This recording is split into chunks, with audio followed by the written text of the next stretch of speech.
nais ko pong manawagan kay sir, no, na kung napanood niyo po 'tong video ko, taga San Miguel, Bulacan po kayo, hindi ko po muna kayo palalagyan ng pangalan. Pero ang San Miguel, Bulacan po ay nakakapunta na po ako diyan, lalo na po sa Santa Maria, naka 3 times na po akong punta diyan.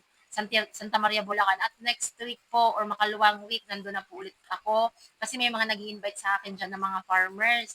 So, sir, kung meron ng problem yung inyong yung na-receive na parcel, sabihin niyo po sa akin kung paano ko po kayo matutulungan. Kasi po, ngayon lang po ito nangyari na nagkaroon po ng aberya yung mga order sa akin dito sa TikTok, okay?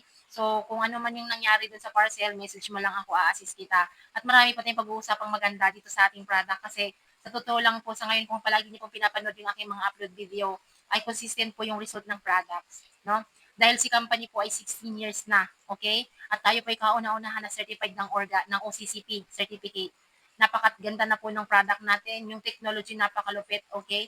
Tapos yung protocol ni Ricky Brown, isa pang malupit, okay? Napakarami na napatunayan na hindi na naglalason sa palayan nila, hindi na rin po namumblema sa damo, sa kuhol, sa mga tangya, borer, wala na at less na po yung synthetic fertilizer. Okay? So, ayan po. Sir, taga Santa Maria, Bulacan ka po. Mari po tayong mag-meet kasi palagi po kami nagagawi dyan. Ay, Mindoro nga po, natatawid pa namin. So within Luzon lang, kayang-kaya po natin yan. Pwede po namin kayong assist sa inyong lugar kung paano pa natin mas ma-enhance. Okay? So, sana makaka-receive ako ng message galing sa inyo para po masolusyonan yung problema ninyo at yung problema ko din patungkol sa inyong check out na product.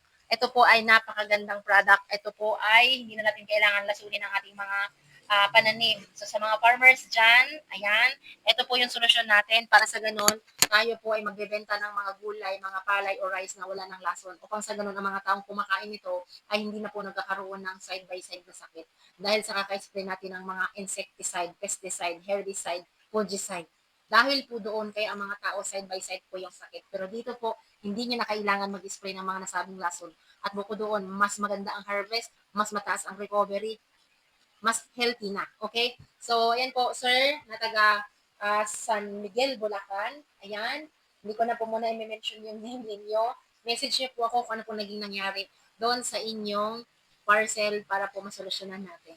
Okay? So, ayan, dahil dyan, sir, ayan ang message, hindi nakapag filter. Hindi mo na ako mag-filter kasi hindi ako medyo stress ang message. So, that's it for now, guys.